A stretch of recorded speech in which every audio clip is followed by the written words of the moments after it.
উনিশ শতকে বাংলার ইতিহাস অত্যন্ত গুরুত্বপূর্ণ বেশ কয়েকটি দিক দিয়ে। উনিশ শতক হলো সমাজ সংস্কারের যুগ, উনিশ শতক হলো ধর্ম সংস্কারের যুগ, উনিশ শতক হলো বাঙালি জাতীয়তাবাদের উত্থানের যুগ। অনিল শীল উনিশ শতককে বলেছেন সভা সমিতির যুগ। আবার উনিশ শতকেই ঘটেছিল বাংলার নবজাগরণ। এই সমস্ত ক্ষেত্রে যে গুরুত্বপূর্ণ ভূমিকা কিছু পত্রপত্রিকা এবং সাময়িক পত্র সাহিত্যগুলি পালন করেছিল, তো তার মধ্যে একটি অত্যন্ত উল্লেখযোগ্য পত্রিকা হচ্ছে হিন্দু পেট্রিয়ট পত্রিকা। এই পত্রিকাটি সম্পর্কে আজকে আমরা আলোচনা করব। এই পত্রিকাটি প্রথম প্রকাশ ঘটেছিল 1853 সালে 6 জানুয়ারি। প্রথম এটি ইংরেজি পত্রিকা ছিল, সপ্তাহে বের হতো, এবং 1855 সাল পর্যন্ত এই পত্রিকাটি ছিল ব্রিটিশ ইন্ডিয়ান অ্যাসোসিয়েশনের মুখপত্র। এই পত্রিকার প্রথম যিনি স্বত্বাধিকারী মালিক তার নাম হচ্ছে মধুসূদন রায়, এবং প্রথম সম্পাদক তার নাম গিরিশচন্দ্র ঘোষ। 1853 থেকে 55। 1855 সালে এই যে পত্রিকা হিন্দু পেট্রিয়ট, সেই পত্রিকার মালিকানা কিনে নেন হরিশচন্দ্র। কিন্তু তিনি তার নিজের নামে পত্রিকাটি কিনতে পারেননি। তার কারণ হচ্ছে যে তিনি ব্রিটিশের অধীনে মিলিটারি অডিটর জেনারেলের চাকরি করতেন। তা সেই সময় একটি নিয়ম ছিল, ব্রিটিশের অধীনে চাকরি করলে এরকম কোনো লাভজনক বিষয়ে নিজের নামে মালিকানা থাকা যাবে না। সেই জন্য তিনি তার দাদা হারানচন্দ্রের নামে এই পত্রিকাটি কিনেছিলেন। তো তারপর থেকে তিনি সম্পাদক। গিরিশচন্দ্রের পরে হরিশচন্দ্র 1855 থেকে 61 পর্যন্ত।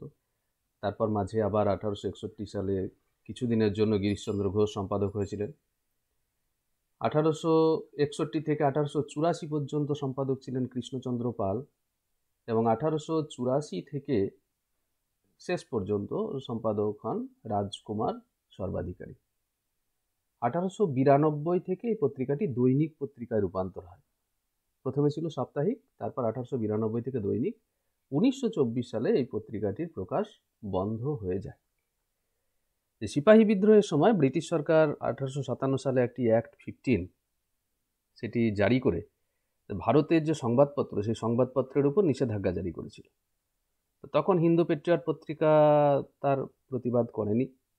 সেই সময় হিন্দু ইন্টেলিজেন্সের সাময়িকভাবে প্রকাশ বন্ধ করে দেয়।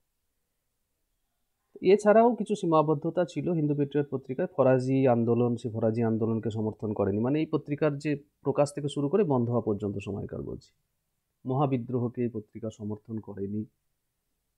কিন্তু কিছু কিছু ক্ষেত্রে অত্যন্ত গুরুত্বপূর্ণ ভূমিকা পালন করেছিল, যে জন্য আমরা এই হিন্দু পেট্রিয়ট পত্রিকাকে মনে রাখি। সেই গুরুত্বপূর্ণ ভূমিকা পালন করার নারী শিক্ষার প্রসারের ক্ষেত্রে, বিধবা পুনর্বিবাহ যে আন্দোলন হয়েছিল, সাঁওতাল বিদ্রোহের পক্ষে, নীল চাষিদের পক্ষে, ডালহৌসি দেশ শাসন নীতির বিরোধিতা। এছাড়াও এই পত্রিকায় কিছু সমাজচিত্র, মানে সেই সময়ের যে সাময়িকপত্র সংবাদপত্র, সেগুলো থেকে যে সমাজচিত্র ফুটে ওঠে, তো হিন্দু পেট্রিয়ট পত্রিকা থেকেও আমরা তৎকালীন সময়ের কিছু বাংলা সমাজচিত্রের প্রতিফলন লক্ষ্য করি। সেগুলো হচ্ছে যেমন কৃষিকাজ সম্পর্কে। গ্রামীণ সমাজে জমিদারদের যে সেই পত্রিকা থেকে জানা যায় যে জমিদারদের উপস্থিতি ছিল, কিন্তু কৃষকেরা আউশ এবং আমন ধানের মাধ্যমে সারা বছর খাদ্যশস্য জোগাড় করত। নীল চাষের যখন ব্যাপক প্রসার ঘটল, তখন কৃষকরা তাদের আউশ জমিতে নীল চাষ করতে বাধ্য হয়। তো এটা ওই হিন্দু পেট্রিয়ট পত্রিকা থেকে কৃষি সম্পর্কে এই তথ্য আমরা জানতে পারছি। নীল চাষ অলাভজনক ছিল, এটা জানা যাচ্ছে যে নীল চাষ অলাভজনক হওয়ায় কৃষকরা তারা প্রথমে অসম্মতি জানিয়েছিল। অবশ্য যে কৃষক একবার নীলকর সাহেবের কাছ থেকে নীল চাষের জন্য অগ্রিম অর্থ বা দাদন গ্রহণ করেছিল, তাদের আর অব্যাহতি ছিল না, মানে তারা করতে বাধ্য ছিল, এবং শেষ পর্যন্ত নীল চাষিরা নীলকরদের অত্যাচারের বিরুদ্ধে বিদ্রোহ করেছিল। হিন্দু পেট্রিয়ট পত্রিকা বলা হয়েছে যে আদিবাসী সমাজে জোর করে সাঁওতালদের বেগার খাটানো হতো, অতিরিক্ত খাজনার দাবি, অর্থনৈতিক শোষণ, এসব ছিল এই বিদ্রোহের অন্যতম কারণ। মধ্যবিত্ত সম্প্রদায় সম্পর্কে জানা যায় 19 শতকে খাদ্যশস্যের বদলে অর্থকরী ফসল যেমন পাট, তুলা, তৈলবীজ, আখ, তা কি বিদেশে রপ্তানির কারণে কৃষিপণ্য এবং খাদ্যশস্যের দাম বৃদ্ধি পেয়েছিল, এবং তার ফলে জনজীবন ক্ষতিগ্রস্ত হয়েছিল। এই পত্রিকা থেকে জানা যায় যে শিক্ষিত ব্যক্তি, মানে বেকারত্ব বৃদ্ধি পেয়েছিল। কৃষি এবং বাণিজ্য ছাড়া শিক্ষিতদের সামনে আর কোনো বিকল্প জীবিকার ব্যবস্থা খোলা ছিল না। তো এর ফলে প্রচুর বেকারত্ব বৃদ্ধি পেয়েছিল। এই পত্রিকা জাতীয়তাবোধের বিকাশেও খুব গুরুত্বপূর্ণ ভূমিকা পালন করেছিল। জাতীয়তাবোধের বিকাশে এই পত্রিকা যে গুরুত্বপূর্ণ ভূমিকা পালন করেছিল যে ক্ষেত্রে, সেগুলো হচ্ছে যে ব্রিটিশ শাসন নীতির বিরোধিতা। এই পত্রিকা 1857 সালের পরবর্তী সময়ে ব্রিটিশের সরকারের যে ভারত শাসন নীতি এবং সরকারের আমদানি রপ্তানি নীতি, তার তীব্র বিরোধিতা করেছিল। তাই ব্রিটিশ শাসন নীতির বিরোধিতা করার মধ্যে দিয়ে কিন্তু এটি জাতীয়তাবোধের জন্ম হয়েছিল ভারতীয়দের মধ্যে। নীলকর সাহেবদের বিরোধিতা করেছিল এই পত্রিকা। 1850-এর দশকে বাংলা নীল চাষিদের উপর নীলকর সাহেবদের শোষণ এবং অত্যাচারের বিরুদ্ধে এই পত্রিকা সরব হয়েছিল। এর ফলে কী হয়েছিল না, ভারতীয় জনমানসে সরকার বিরোধী ক্ষোভ পুঞ্জীভূত হয়েছিল। মানে ব্রিটিশ শাসনের বিরুদ্ধে ভারতীয়দের যে ঐক্যবদ্ধতা, সেই ঐক্যবদ্ধতা, জাতীয়তাবোধ, সেটি জাগরিত হয়েছিল। এছাড়া সরকারি শিল্পনীতির বিরোধিতা করেছিল এই পত্রিকা, যেটিও কিন্তু জাতীয়তাবোধের বিকাশে খুব গুরুত্বপূর্ণ ভূমিকা পালন করেছিল। যেমন 19 শতকে ভারতবর্ষে দেশীয় শিল্পপতিদের যে যাত্রা শুরু হয়েছিল, তখন ব্রিটিশ সরকার দেশীয় পুঁজিপতিদের সঙ্গে অসহযোগিতা শুরু করেছিল এবং ওই শিল্পনীতি তাদের যে নতুন, তার বিরুদ্ধে সরব হয়েছিল হিন্দু পেট্রিয়ট পত্রিকা। আরেকটি খুব গুরুত্বপূর্ণ বিষয় 19 শতকে ঘটেছিল সংস্কার আন্দোলন। তো সেই সংস্কার আন্দোলন, বিশেষ করে ঈশ্বরচন্দ্র বিদ্যাসাগর যখন বিধবা পুনর্বিবাহের পক্ষে আন্দোলন চালিয়ে যাচ্ছিলেন, তখন কিন্তু এই হিন্দু পেট্রিয়ট পত্রিকা সেটি এর পক্ষে জোরালো সওয়াল করেছিল। তো এইভাবে হিন্দু পেট্রিয়ট পত্রিকার মধ্যে দিয়ে ভারতের যে জাতীয় আশা আকাঙ্ক্ষা, সেই আশা আকাঙ্ক্ষা প্রতিফলিত হয়েছিল এবং এই জন্য এই পত্রিকাটিকে ভারতের প্রথম জাতীয় পত্রিকাও কিন্তু বলা হয়। আরেকটি খুব গুরুত্বপূর্ণ তথ্য, সেটি হচ্ছে যে হিন্দু পেট্রিয়ট পত্রিকা যে 1853 সালে প্রথম প্রকাশিত হলো, তো তখন থেকে 1855 পর্যন্ত এই পত্রিকাটি ছিল কিন্তু ব্রিটিশ ইন্ডিয়ান অ্যাসোসিয়েশনের মুখপত্র। 1855 সালে হরিশ্চন্দ্র মুখার্জি তিনি সম্পাদক হচ্ছে।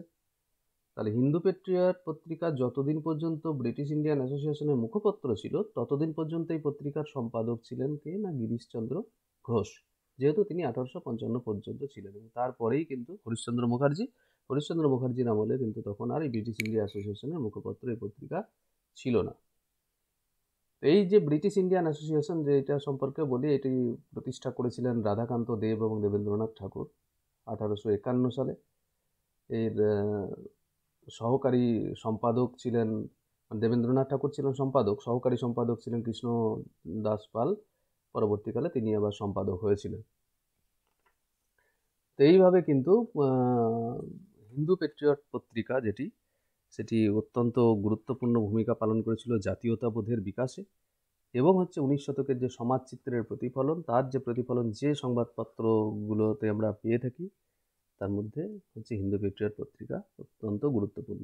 আর এই হিন্দু পেট্রিয়ট পত্রিকার কিছু সীমাবদ্ধতা ছিল, যেগুলো বললাম, যে যখন ওই অ্যাক্ট 15 জারি হয়েছিল তখন তার বিরোধিতা করেনি, ফরাজি আন্দোলনকে সমর্থন করেনি, মহাবিদ্রোহকেও সমর্থন করেনি। তো এগুলো ছিল তার সীমাবদ্ধতা। বাকি কিন্তু সংস্কার আন্দোলন বলো কি নারী শিক্ষার প্রসারের ক্ষেত্রে বা অন্যান্য বিদ্রোহ, মানে ফরাজি আন্দোলন, মহাবিদ্রোহকে বাদ দিলে সাঁওতাল বিদ্রোহ, নীল বিদ্রোহ, এগুলোরও কিন্তু পক্ষে দাঁড়িয়েছিল। এবং নীল বিদ্রোহের ক্ষেত্রে অত্যন্ত গুরুত্বপূর্ণ ভূমিকা পালন করেছিলেন হরিশ্চন্দ্র মুখার্জি। পত্রিকা সম্পাদনা, পত্রিকাতে তো লেখালেখি হতোই, তার পাশাপাশি তিনি তার বাড়িতেও একটি সহায়তা কেন্দ্র খুলেছিলেন কৃষকদের আইনি সহায়তা দেওয়ার জন্য, সেখানে একটি কেন্দ্র খুলেছিলেন। তাছাড়াও নানানভাবে অর্থ সাহায্য করা হতো কৃষকদের, আইনি সহায়তা করা হতো, নানানভাবে তাদের পাশে দাঁড়ানোর চেষ্টা হতো। নীল বিদ্রোহকে কেন্দ্র করেই কিন্তু এই হিন্দু পেট্রিয়ট পত্রিকা সেটি কিংবদন্তিতে পরিণত হয়েছিল। আর শুধু নীল বিদ্রোহ নয়, এই পত্রিকা যে আরও যে বিভিন্ন বিষয়ে তার গুরুত্বপূর্ণ মতামত রেখেছিল এবং সেই সমস্ত বিষয় সম্পর্কে আমরা হিন্দু পেট্রিয়ট পত্রিকা তার আলোকপাত হয়েছিল, তার একটি চিত্র বর্তমান দিনে কিন্তু পেয়ে থাকি। এটি ছিল আজকের আলোচনার বিষয়, হিন্দু পেট্রিয়ট পত্রিকা।